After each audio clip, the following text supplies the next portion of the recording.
Yeah, what happened here is that um, I actually connected the television. I redecorated a little bit. We have to do a lot of redecoration here, and I just moved the television to a better spot. And but and there's a documentary on Streamio, which is like a service, it's a program to watch illegal, to watch copied movies. So I think I better not do this. I don't think we're gonna put this on the site. But what it was is that it showed a. I thought this was our library, but it was actually something that we've been watching, reminiscences to Lithuania, which is interesting because I know somebody from Lithuania. And I thought to myself, hey, maybe just watch this. Although because I'm set on watching something, because yeah, why actually? Why do I always want to watch this other stuff? Maybe this is fun. Maybe give this a chance. And the other thing is, it just appeared on my way. Now, I'm not saying you should read anything into it. You can certainly read anything into it. I know somebody from Lithuania. It says to Lithuania. I mean, I might also project on this that, yeah, synchronicity, or even worse, as long as that doesn't scare me. Like, because I just actually went to a friend, Saskia's place, and she was reading an old book that is about thinking. And I basically said, well, I said, what's going on? I said, well, apart from the spiritual awakening, not much.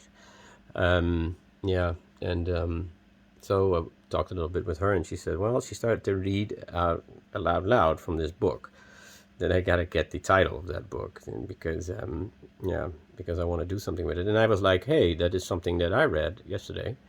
Yeah, in this paper, it was exactly that. It was, if you walk into a hallway and you see a shadow, basically. This was about a woman that walked into the hallway, and she saw a shadow, and then she responded with a fear flight reaction, basically, and she left the building. In her book, which was an older book, you could see this from how it was designed, and how the cover was and everything.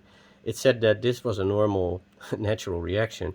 And the thing that I read yesterday in, I think it was David Bohm. There's a paper. It was the same example, and I presume because the example is the shadow example is except that somebody will react differently if they know where the shadow is coming from, and if this is not a threatening, they will see the same shadow, but the context will be different now. And David Bohm says it's not the natural reaction, which would be a determinist behaviorist approach, that we are machines that follow a certain set of rules and that we don't have.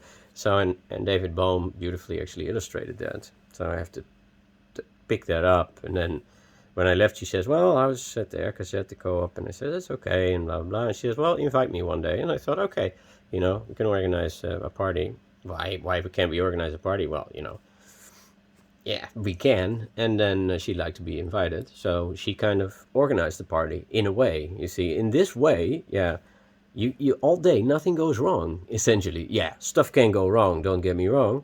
Yeah, but even then, it is easier to deal with it but if nothing goes actually wrong and no bad things happen to you, then everything, you have less neurosis, more pleasure, and more joy, because it's actually not, pleasure is not something you should seek, I think. If you seek pleasure, then it's based on a remembrance, like Krishnamurti says, but I will stop oracling right now.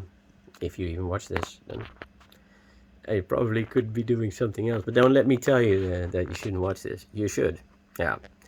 And just like it or copy it. Just create your own. Just like plagiarize it, because it's better if everybody just repeats the message, even if you don't get it fully. If you repeat the message, it will come to you. I promise. No, I don't. But yeah, we promise you. This is our universal conscience. Krishnamurti. Click close, and go to Krishnamurti.